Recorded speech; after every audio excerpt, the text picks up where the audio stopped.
Assalamualaikum warahmatullahi wabarakatuh. Bismillahirrahmanirrahim. Alhamdulillahi rabbil alamin. Wassalatu wassalamu ala asyrafil anbiya'i wal mursalin Sayyidina wa maulana Muhammadin wa ala alihi wa sahbihi ajma'in. Amma ba'du, la haula wa la quwwata illa billahil aliyil azim. Alhamdulillah, pada malam hari ini kita diberikan kenikmatan yang sangat luar biasa oleh Allah, sehingga kita bisa kembali ngaji kitab filsafat Bidayatul Hikmah. Sebelum kita mulai pengajian ini, marilah kita berkirim Fatihah terlebih dulu kepada junjungan kita baginda Nabi besar Muhammad sallallahu alaihi wasallam, dan kepada muallif kitab Bidayatul Hikmah, juga kepada kedua orang tua kita. Semoga dengan berwasilah ini kita diberikan kemudahan oleh Allah Subhanahu wa taala dalam mempelajari kitab filsafat. Ila hadratin Nabil Mustafa Muhammadin sallallahu alaihi wasallam wa ala alihi wa ashabihi wa ila jamil anbiya wal mursalin wa ila al malaikatil muqarrabin wa ila imamil mujtahidin wal awliya'is shalihin, khususan awliya'il Indonesia. Lahumul Fatihah. A'udzubillahi minasyaitonir.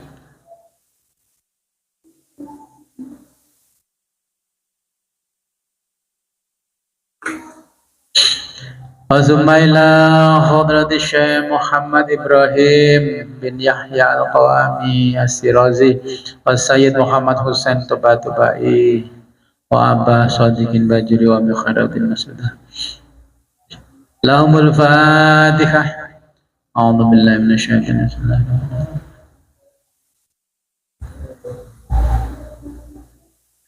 Wa ila hadratina abaina wa ummahatina wa jaddatina wa usulina wa furu'ina wa lal khadirina fi majlisina hadha. Al-Fatihah.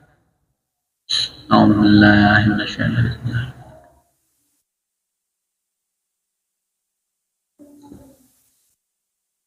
Bismillahirrahmanirrahim. Rabbana atina min ladunka rahmatan wa hayyi' lana min amrina rasyada. Rabbana atina min ladunka rahmatan wa hayyi' lana min amrina rasyada. Rabbana atina min ladunka rahmatan wa hayyi' lana min amrina rasyada. Ilahi kafa bi izzan an takuna li rabban wa kafa bi fakhran an akuna laka abdan anta li kama uhibbu faj'alni kama tuhibbu. Allahumma ij'alni min ibadika sholihin.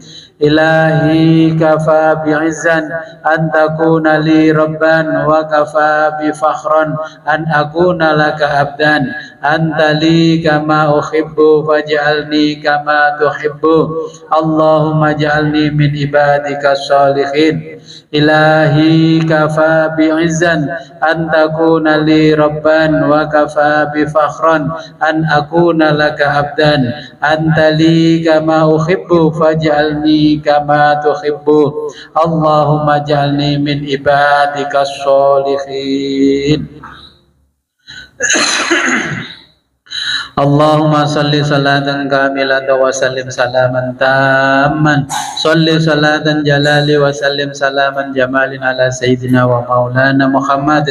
Allahumma bi salatika wa bi salati malaikatika bi salati rusul wa bi salatil anbiya wa bi salatil aghwas wa bi salatil abdal wa bi salatil aqtab wa as'aluka khassa bi salawati awliya'il Indonesia.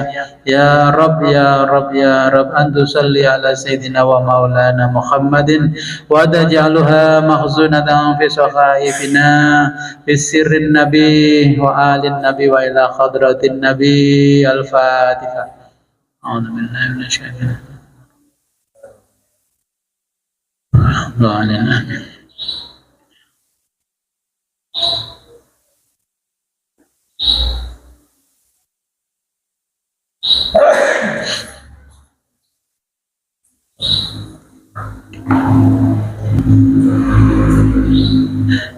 Sudah ya di Al-Faslur Rabi'u. Jadi bahasa Indonesia, bahasa Inggris. Inggris. Oke, siap. Nah, bahasa Indonesia kadang saya tahu, kalau di Inggris kan baru paham. Bismillahirrahmanirrahim. Qala al-muallifu rahimahullahu taala wa nafa'ana bihi wa bi ulumihi fid dharaini. Amin ya rabbal alamin. Al-Faslur Rabi'u chapter 4. Ini karena permintaan di sini bahasa Inggris.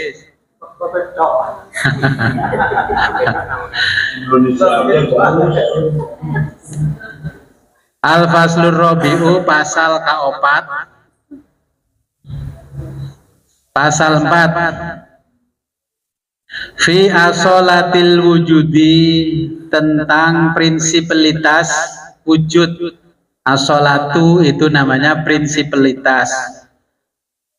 Bahasa Indonesianya, bahasa Indonesianya kemendasaran. Tulis saja prinsipalitas wujud. Wa'tibariyatil mahiyati, wa'tibari dan relativitas, al-mahiyati kuiditas, ya, kuiditas atau mahya.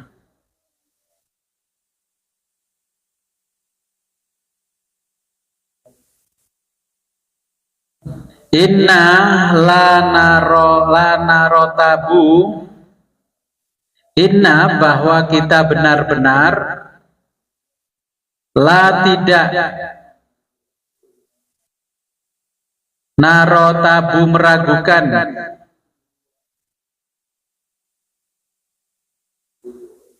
fi anna hunaka bahwa di situ,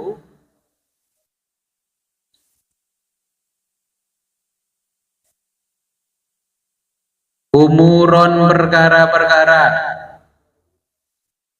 waqi'iyatan yang nyata atau real,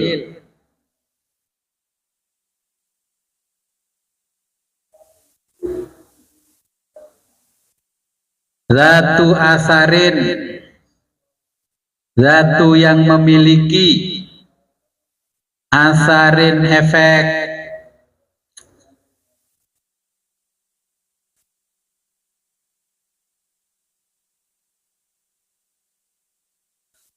waqi'iyatan yang real atau nyata,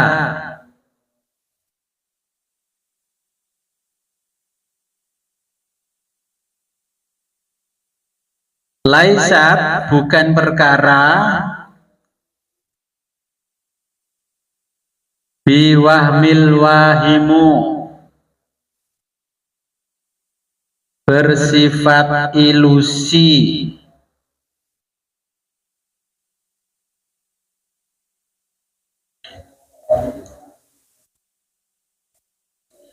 summa lalu,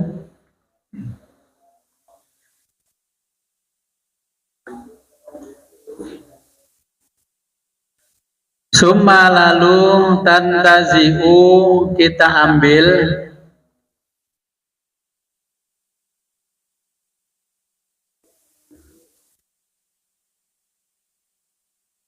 mingkuli dari setiap perkara,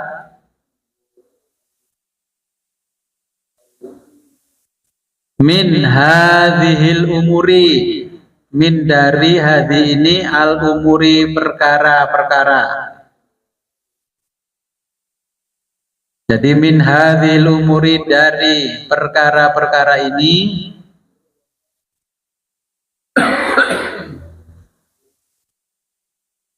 al masyhudatilana yang kita amati,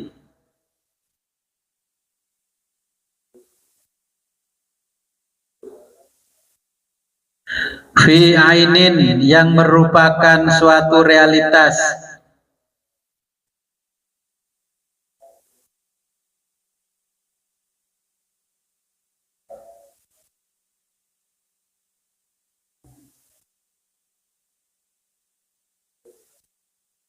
annahu bahwa wahidun ada satu perkara, ada satu perkara fil khariji di alam eksternal,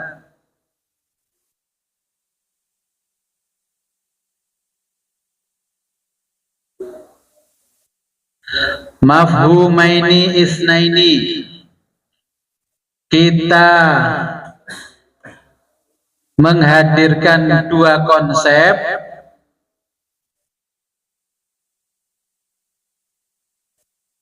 isnaini yang keduanya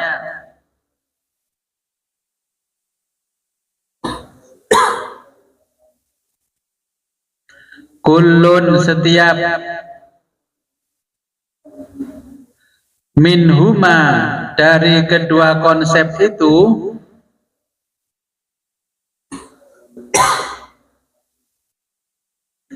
ghairul akhari satu sama lain berbeda,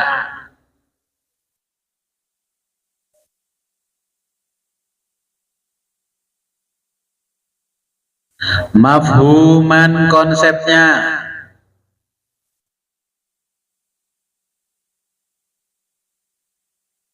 wa init tahadan meskipun keduanya merujuk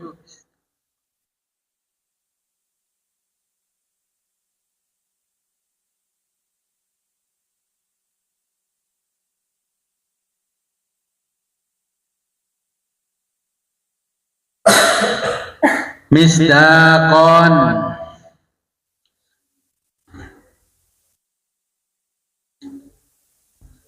Jadi misdak itu gini, kalau raga kita ini kan namanya jasad.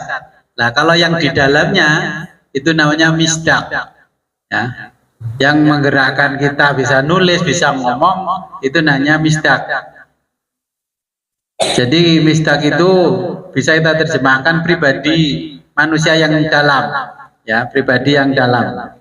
Wujud manusia yang ada di dalam dirinya itu, ya, misdak.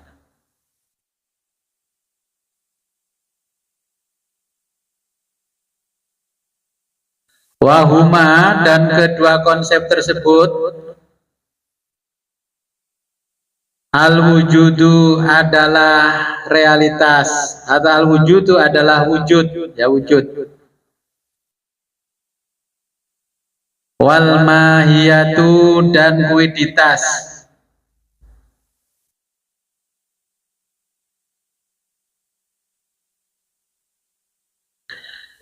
Bisa juga misdak itu kita terjemahkan alam mental, ya. Boleh diterjemahkan gitu. Kal insana seperti individu manusia, alladzi yang fil khariji berada di alam eksternal,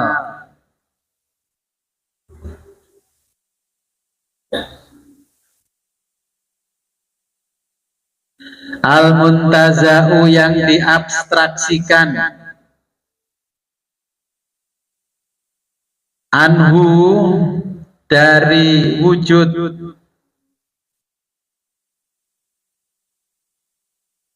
annahu bahwa insanun manusia,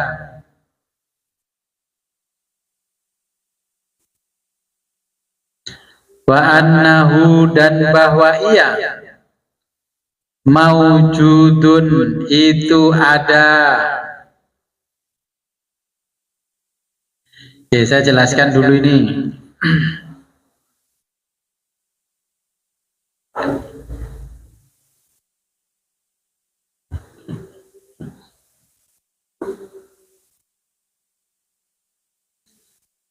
Jadi kalau kita belajar filsafat, ya kalau orang belajar masih mengatakan konsepnya syariat, thariqat, hakikat, makrifat, itu masih dianggap pemikiran lama, ya. Kita sekarang bicaranya sudah membahas wujud, ya kita membahas wujud sebagaimana wujud, ya. Nah kalau filsafat teoritis kemarin kan seperti matematika, ilmu fisika, ya, itu teoritis. Nah, kemudian kita belajar sekarang filsafat ilahiyah, ya. Ini bukan teologi, bukan ilmu kalam, tapi sudah melampaui ilmu kalam.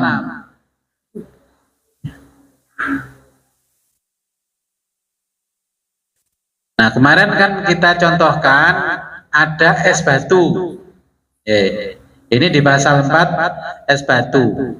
Kita melihat wujud es batu. Itu wujud eksternal dari es, dari air yang menggumpal. Wujud eksternalnya yang bisa kita tangkap oleh mata itu adalah es, ya. Kemudian ada wujud yang internal, misdak tadi kayak es, apa? Yaitu rasa dingin. Jadi es, ya, itu wujud eksternal juga menjadi dingin. Kemudian ada api, wujud api. Nah, api wujud sampai membara, ya itu kita bisa lihat. Nah, kemudian yang namanya panas itu mahiyahnya atau kuiditasnya nggak bisa kita rasakan, nggak bisa kita lihat kalau tidak kita rasakan. Nah, contohnya ini tembok warnanya hijau. Munculnya wujudnya hijau dari mana? Ini dari alam eksternal yang namanya alam eksternal al-khariji, ya alam eksternal. Bisa Bapak Ibu sebut ini hijau karena di alam internal, ya di alam mental sudah ada instolan kalau dulu diajari guru ini warnanya hijau. Andai kata ini disebut green, jenengan saya kasih hijau nggak tahu karena yang diinstal warnanya green. Ini apa warna hijau? Bukan Pak, bukan apa? Green. Itu akhirnya kan menjadi univokal, ya, equivokal. Ya. Jadi ini ya yang bisa ditangkap oleh mata kita itu namanya iktibar, relativitas, relatif. Orang yang matanya normal ini hijaunya bagus. Tapi orang yang sedang sakit mata, hijaunya buram. Ya, sama dengan membaca kitab kecil ini, kalau matanya normal, nggak perlu pakai kacamata, bisa melihat wujudnya tulisan. Ya, jadi pancaran ini yang bisa memperkenalkan kita tentang wujudnya tembok, ya karena diwakili mahiyahnya tembok. Yang bisa mengiktibar kepada kita namanya hijau. Ini ada pensil warna kuning. Ini disebut kuning karena ada di alam eksternalnya pensil, sehingga semua orang mengatakan ini pensil warna kuning. Tapi warna kuning tidak melekat pada otak kita. Tapi otak kita bisa menginformasikan kalau itu warnanya kuning.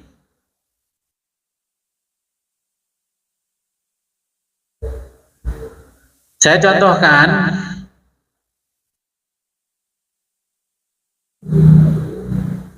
ada orang bernama Budi, itu sebagai manusia, konsepnya juga manusia, ya.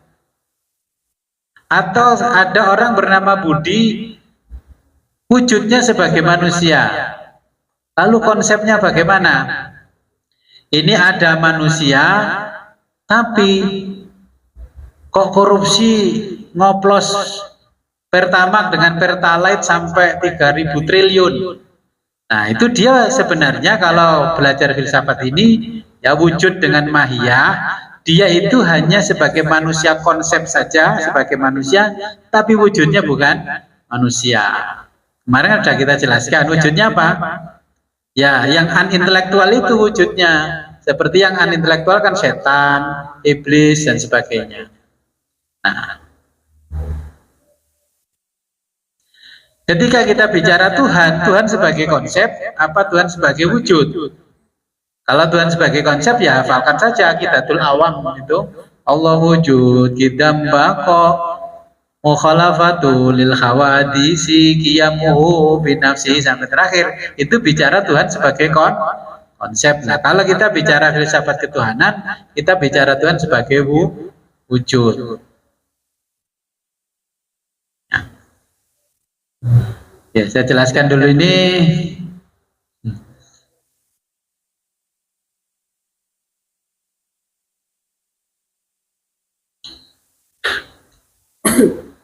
Kalau Tuhan sebagai di luar ilmu filsafat, jawab dengan Tuhan sebagai Rabbul Alamin.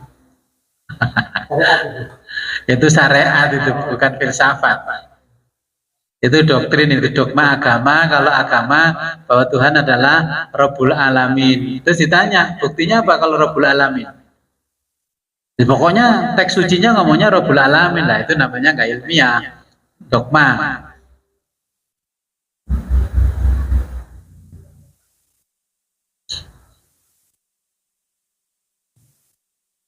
Oke. Yang di Zoom kelihatan ini?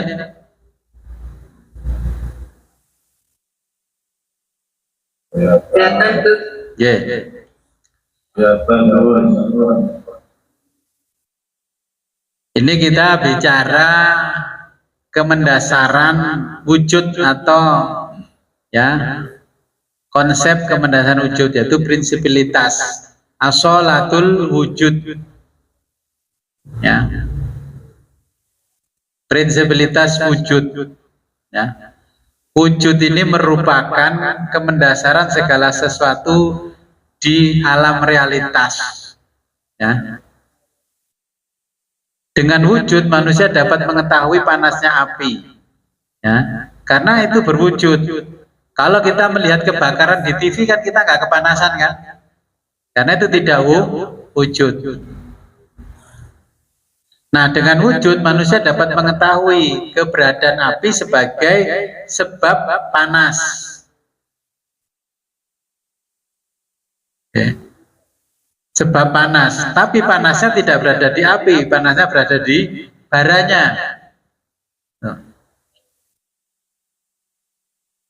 Orang kalau mencari maling kok sulit ya, orang-orang itu aja sulit. Ya, itu kan kita perlu telaah.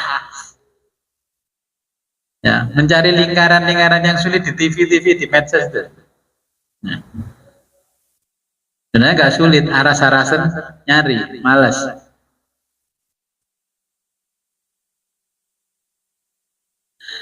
Nah, ini kemendasaran wujud.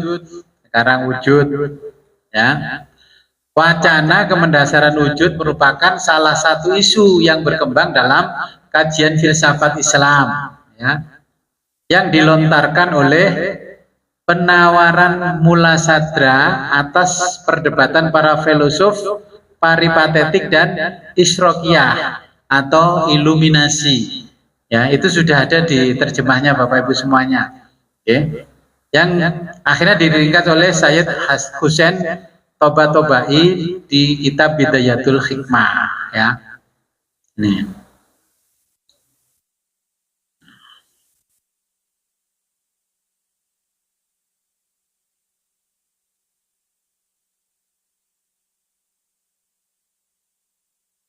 Karena yang dibicarakan paripatetik, ini saya perkenalkan paripatetik. Yang di Zoom kelihatan ya?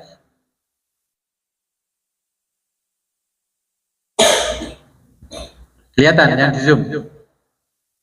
Kelihatan, Gus. Oh ya, kelihatan. Ini.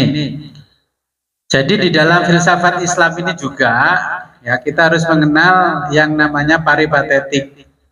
Ya, masyaiyah atau masyaiyun kalau orangnya, kelompok paripatetik. Sama isrokiyun, tahu isrok? Islam Isyraq. Kalau mau belajar teks-teks Islamnya ini ada kitab-kitabnya saya tunjukkan ini. Nah, ini semua yang ada di Paripatetik sama Isyraqiyun. Ya. Ini ada saya tunjukkan dulu skema sumber-sumber pemikiran Isyraqiyah. Tahu Isyraqiyah? Pernah sholat Isyraq? Gak pernah?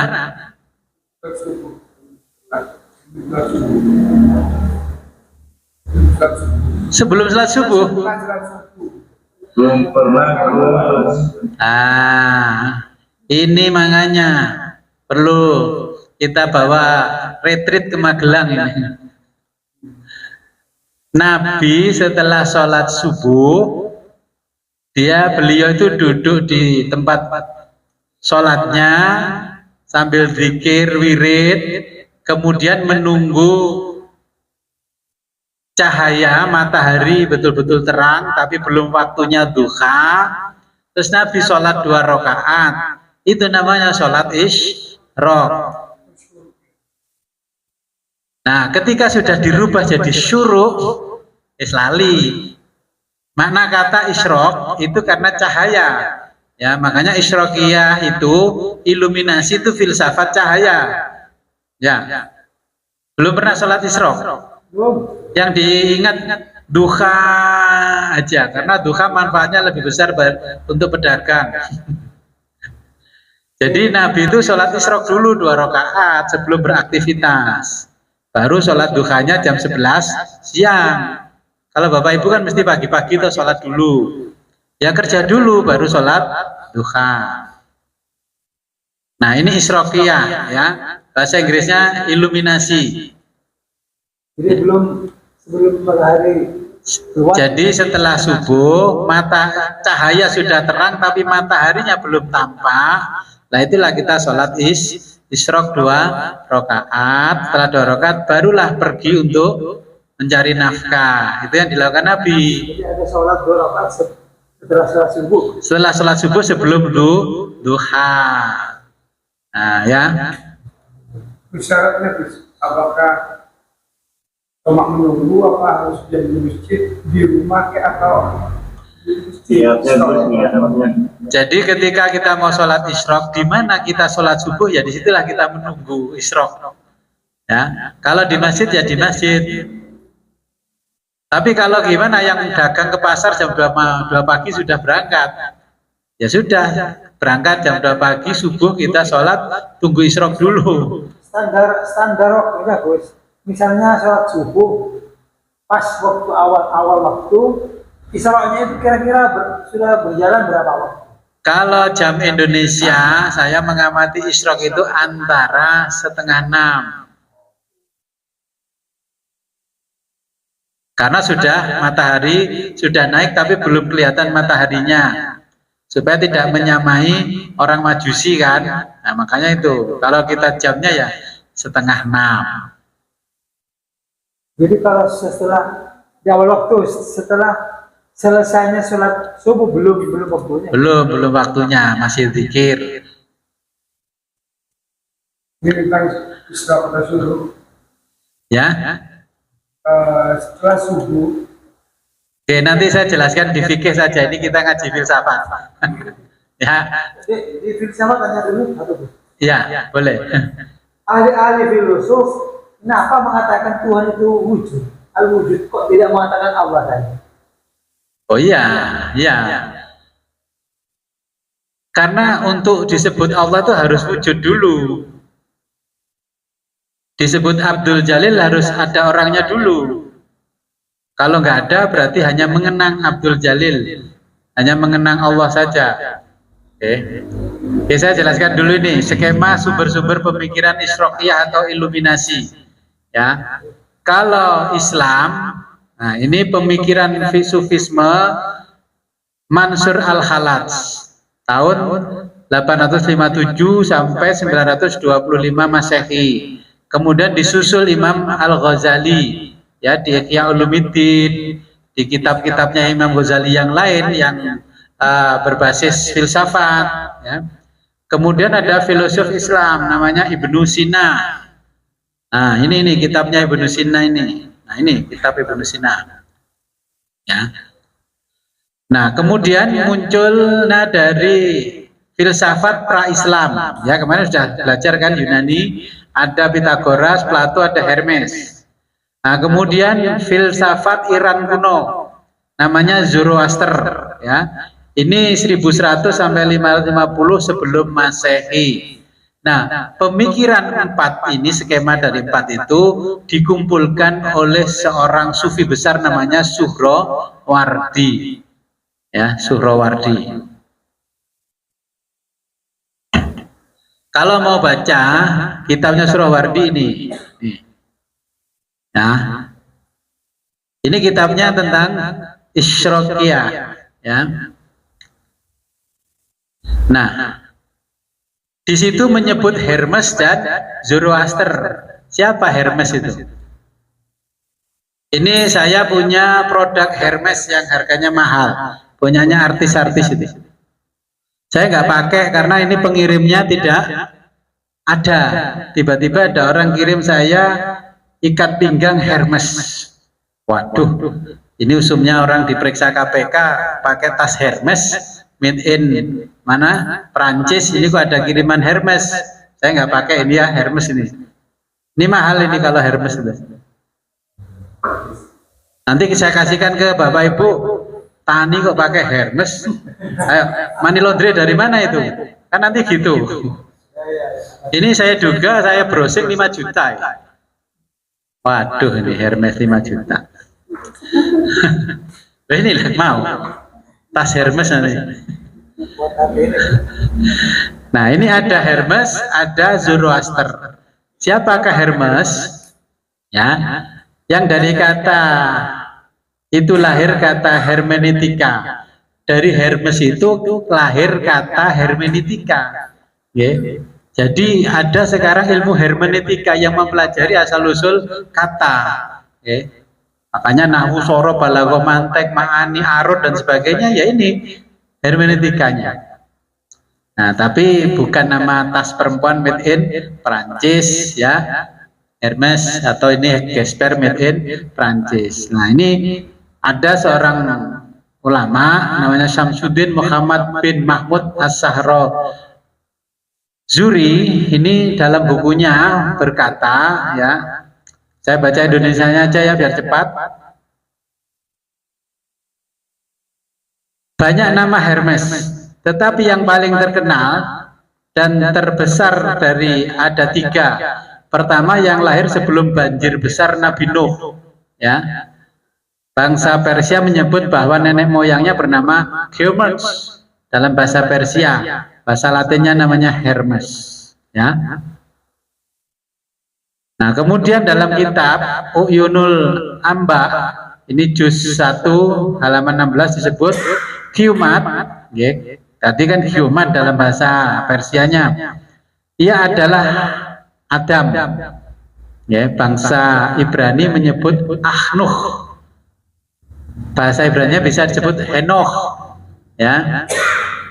Dan Idris menurut bangsa Arab. Siapa Idris? Nah, Hermes lahir dan tinggal di daerah delta Mesir. Ialah yang pertama membangun piramida. Ia anak dari Yardi bin Mahal dan bin Mahlail bin Fina bin Anush bin Sis alaihis salam. Makanya karena dia yang pertama diberikan ilmu pengetahuan, maka dalam bahasa Arab pengetahuan pelajaran namanya tadris. Ya. Bahasa Arab di Jawa kan jadi deres. Orang yang dititipi ilmu pengetahuan seperti filsafat dan semuanya itu adalah Nabi Idris. Orang lain menyebut di luar Islam namanya Hermes. Pun ngertos nama lain Nabi Idris. Saya makanya mau pakai Gesper ini saya nggak berani karena ini mosok mereknya Nabi Idris. Kalau di Islam Nabi Idris orang yang pertama kasih ilmu dan dikasih mesin apa? Mesin jahit. Jadi menjahit baju dan sebagainya itu Allah mengajarkan kepada Nabi Idris. Jadi tadris di dalam bahasa Arab itu bersumber kepada Nabi Idris. Nah, kalau orang di luar Arab namanya Hermes, maka semua ilmunya hermeneutika itu bersumber dari Nabi Idris. Nah, kata siapa? Filsafat tidak bersumber dari Nabi. Yang mengatakan tidak bersumber dari Nabi karena belum pernah belajar filsafat. Ini 4.000 sampai 5.000 tahun sebelum Masehi. Ya.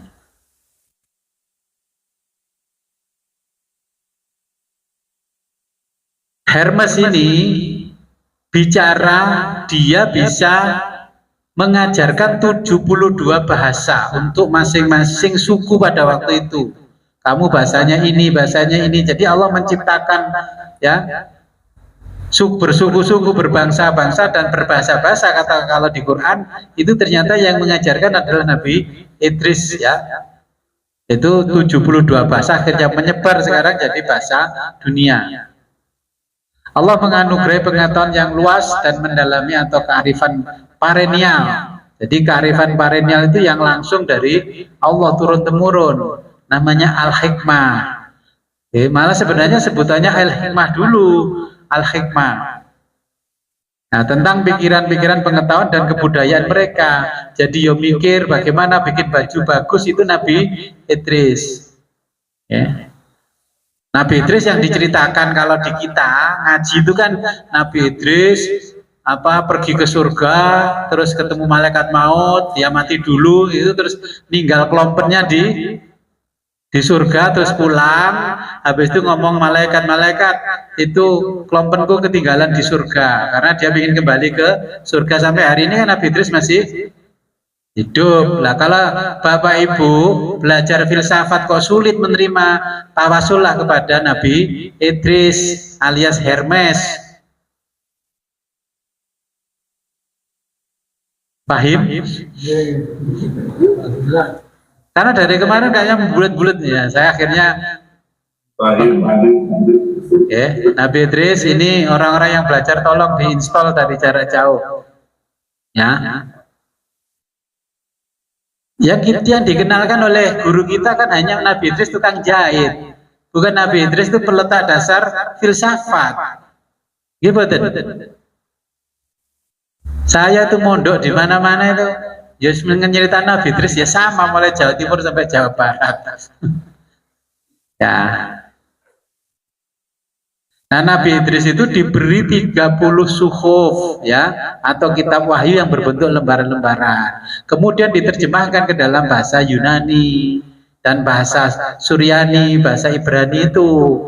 Ya, akhirnya di pemikiran kenapa orang-orang di Yunani kayak Aristoteles, Plato dan sebagainya pinter-pinter karena masih keturunan Nabi Idris. Nah, karena keturunan kita siapa? Sang Yang Bathara Kala. Makanya gak pinter-pinter senengane nyantet. Ya. Coba nasab kita ini orang Jawa dari mana? Sang Yang. Sang Yang Batari Durga. Nah, dari Hermes itu muncullah yang namanya Zoroaster. Yang adalah nabi mistik ya di Iran kuno.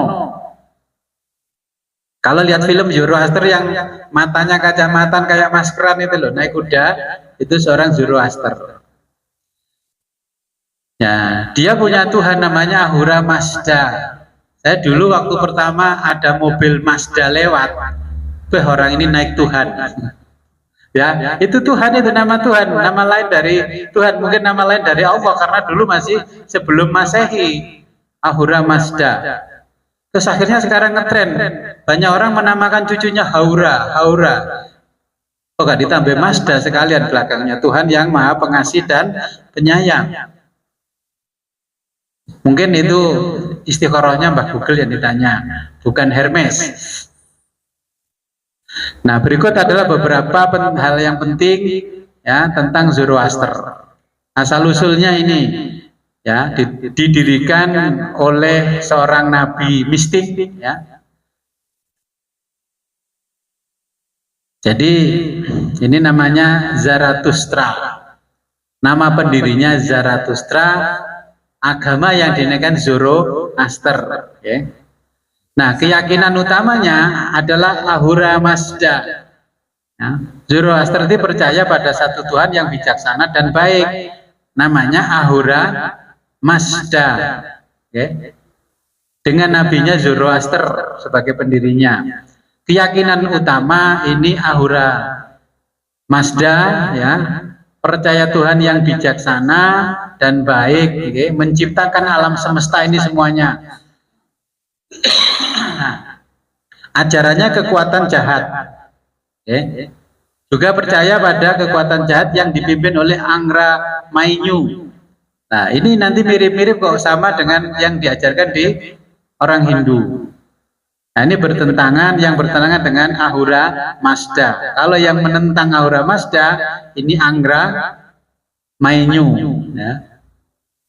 Manusia memiliki kehendak bebas untuk memilih antara kebaikan dan kejahatan.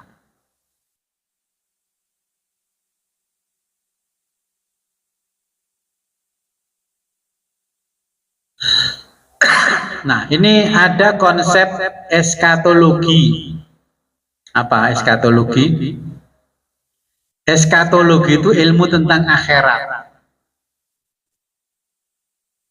Pernah belajar ilmu tentang akhirat enggak? Mungkin cuma dikasih pelajaran-pelajaran akhirat, bikin wirid aja kan? Kalau Zoroaster mengajarkan bagaimana bisa masuk ke akhirat selamat. Okay. Ini konsep eskatologi, namanya eskatologi, itu ilmu tentang akhirat. Ya. Nah, penganut Zoroaster percaya bahwa setiap orang akan mengalami penghakiman setelah meninggal dan roh manusia akan melewati jembatan namanya Sinfat, bahasa kita Sirot, ya, untuk menuju ke surga atau neraka. Nah, kalau mengikuti Zoroaster ini ada upacara. Ya, penganut Zoroaster percaya bahwa setiap orang akan mengalami penghakiman setelah meninggal dan roh manusia akan melewati jembatan Sinfat untuk menuju ke surga dan neraka. Nah, terus karena ada itu, maka ada upacara keagamaan. Nah, dalam upacara keagamaan, ya, di penganut Zoroaster ada yang namanya perayaan tahun baru, namanya Nauruz. Nah, nanti kalau ada kata-kata Nauruz itu perayaan tahun baru orang Zoroaster. Kemudian pengenangan orang meninggal dari 1 hari sampai 1000 hari. Sajane Zoroaster apa Islam? Loh, ini fakta loh. Nyelameti wong tua dari hari pertama sampai 1000 hari, kira-kira mengadopsi siapa? Jadi perayaan upacara keagamaan di Zoroaster ini ada peringatan orang yang meninggal 1 hari sampai 1000 hari. Perayaan ulang tahun Zoroaster, ya. Perayaan mengenang kematian seseorang, tokoh. Kalau di Islam namanya haul. Itu islamisasi bahasa apa? Upacara memang ada di Islam. Ya. Nah, pada akhirnya pengikut Zoroaster itu menyembah api, tidak lagi menyembah Tuhan yang esa, sehingga mereka disebut Majusi oleh Nabi Muhammad Shallallahu Alaihi Wasallam. Awalnya mereka menyembah Tuhan yang esa, tapi kemudian menyembah api. Kenapa menyembah api? Karena ketika Zarathustra ditanya Tuhan wujudnya bagaimana, aku setiap berjumpa Tuhan itu berbentuk cahaya. Ya, cahayanya sangat indah. Dijelaskan tentang cahaya-cahaya, maka di Islam itu nanti ada filsafat cahaya, nur. Ya, nur. Ya, seperti yang diceritakan Nur Muhammad. Zarathustra tidak bisa. Nah, orang-orang akhirnya pengikutnya Zarathustra menganggap di setiap cahaya itu ada Tuhan. Daripada tirakat lama-lama, zikir wirid lama-lama, mereka membuat api unggun dan diyakini di setiap pancaran api unggun itu ada yang namanya Tuhan. Makanya akhirnya mereka menyembah api, bukan menyembah Tuhan yang esa lagi. Maka filsafat itu diambil oleh Suhrawardi namanya Isyraqiyah. Bahasa Inggrisnya illumination atau iluminasi, artinya cahaya. Karena yang selalu dikenal cahaya itu nur, wis kangge nur saiki nggih isyraq. Nur yo lanang yo wedok yo nur. Sekarang isyraq ya, isyraqiyah. Jadi ini mengadopsi ya pemikiran Persia kuno.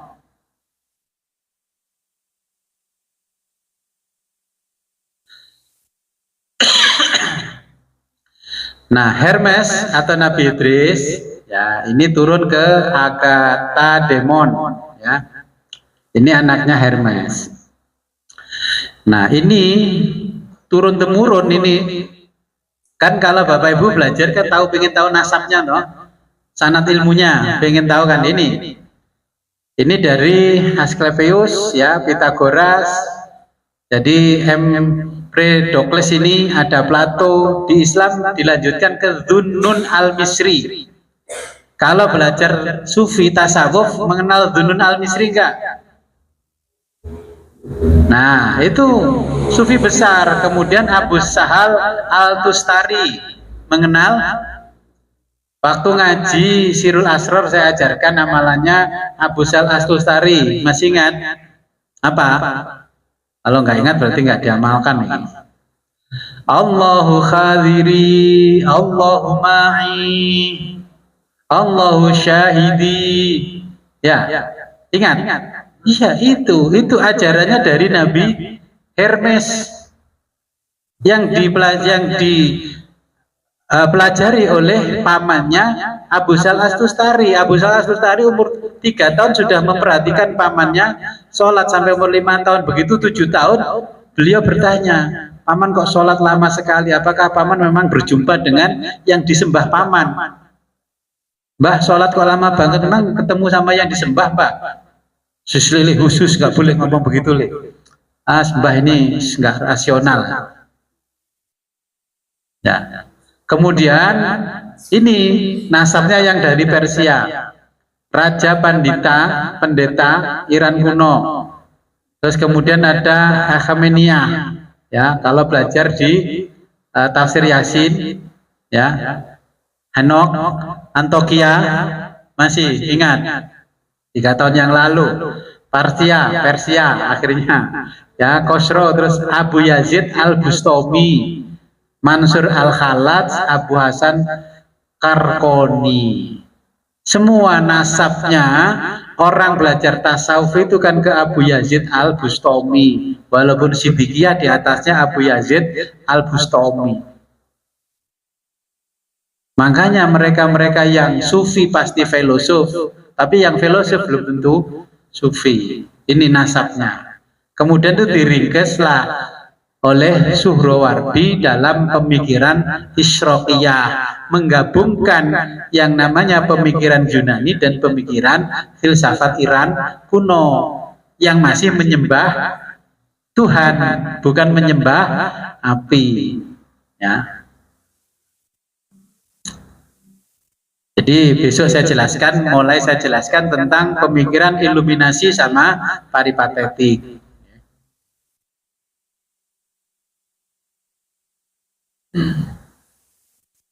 Ada pertanyaan sebelum saya akhiri?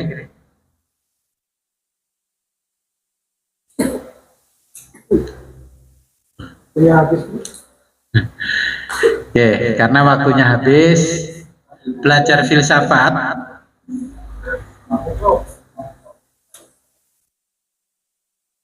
Yang di Zoom ada yang mau tanya? Orang yang sudah belajar filsafat, orang yang sudah mampu menundukkan diri, dan orang yang sudah tahu diri, ya. Assalamualaikum. Waalaikumsalam. Yang mana nih tanya? Terus maaf mau bertanya sedikit. Itu ada 2 alat, jangan didekatkan alatnya. Yang mana nih yang tanya nih?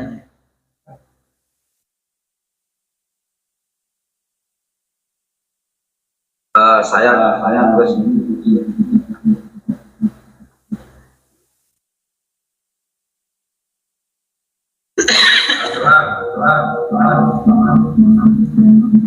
berpikir.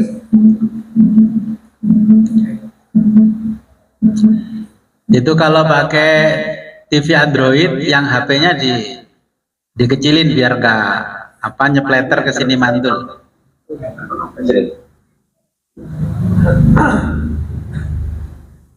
Baik Gus, gimana udah kedengeran? Ya sudah jelas. Ya, mungkin saya agak sedikit melenceng dari pembahasan ini, tapi masih ada hubungannya mungkin dengan yang disampaikan masalah tasawuf.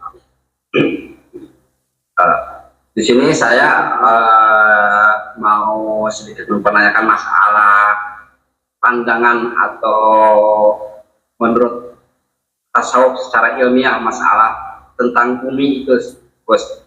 Ada yang menyampaikan bumi itu bulat, ada yang menyampaikan juga bumi itu datar. Pandangan menurut tasawuf secara ilmiah itu seperti apa? Mungkin itu aja. Terus pertanyaan dari saya.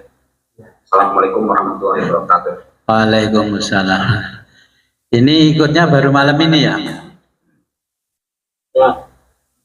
Ya, itu sudah saya jelaskan di pertemuan sebelumnya. Bisa dilihat di video-video sebelumnya. Ya, kita kemarin kan baca teks suci ya sebelum saya menjelaskan tentang Renaissance ya.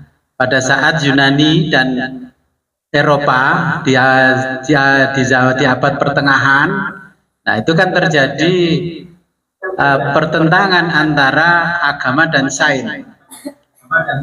Ya, agama dan sains. Itu sudah jelaskan tentang agama dan sains. Nggak apa-apa karena tanya ya saya jawab.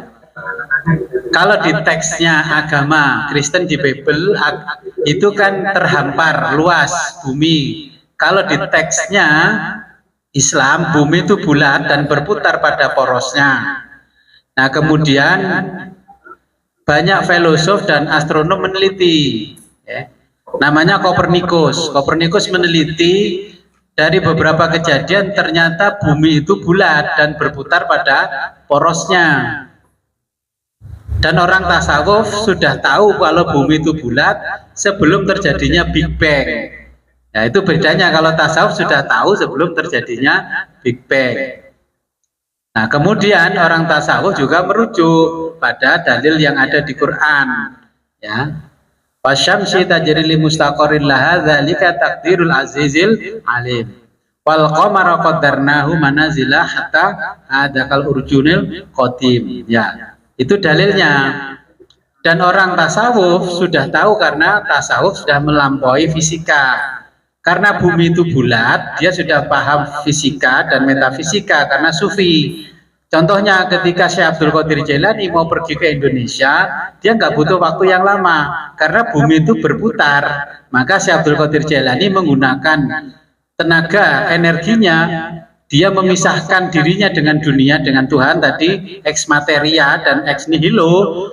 Syekh Abdul Qadir cukup naik ke atas bumi sedikit. Nah, ketika melihat di bawah sudah sampai Indonesia, barulah Syekh Abdul Qadir Jailani itu turun. Nah, itu dimaknai oleh orang tasawuf karomah. Sebenarnya nggak karomah, itu ilmu fisika. Ya, makanya Syekh Abdul Qadir bisa cepat ada di Indonesia, bisa kembali ke Irak. Makanya ulama dulu bisa Jumatan di Masjidil Haram setiap Jumat, karena sudah tahu tentang hukum fisika dan yang diceritakan oleh orang tasawuf. Oke, saya sering menggunakan hukum fisika di bidang tasawuf. Pergi ke Jakarta, itu cuman berangkat setelah zuhur nyampe Jakarta belum asar, belum ada tol. Itu ilmu tasawuf yang masuk dengan ilmu fisika. Ya. Jadi apalagi Isra Mi'raj bisa kita jelaskan secara ilmiah. Ya, perginya seorang wali Allah itu tidak sama dengan perginya jin dan malaikat. Kalau jin berputar memutari bumi ini satu hari mampunya 1 kali. Nah kalau malaikat berputar mampunya 100 kali 1 hari. Kalau wali Allah semaunya. Ya, karena apa? Wali Allah sudah tahu perputaran yang berputar itu buminya bukan walinya. Makanya berputar berapapun wali Allah tidak akan capek. Jadi naik ke atas bumi, puter, oh ini udah nyampe Arab baru turun. Ya. Nanti kalau pakai doanya wali Jawa, bismillah merem, bismillah melek, nyampe. Ya, itu pandangan tasawuf. Ada pasien melewati hidup.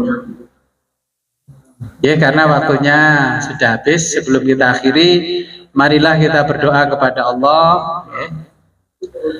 Ya. Saya sampaikan untuk tanggal 22 ya, nanti kita khataman. Yang bisa hadir monggo. Nanti yang bisa hadir atau yang nggak bisa hadir, nanti kan saya mau ngijazahkan doa ya. Ini butuh kitab semua enggak? Oke.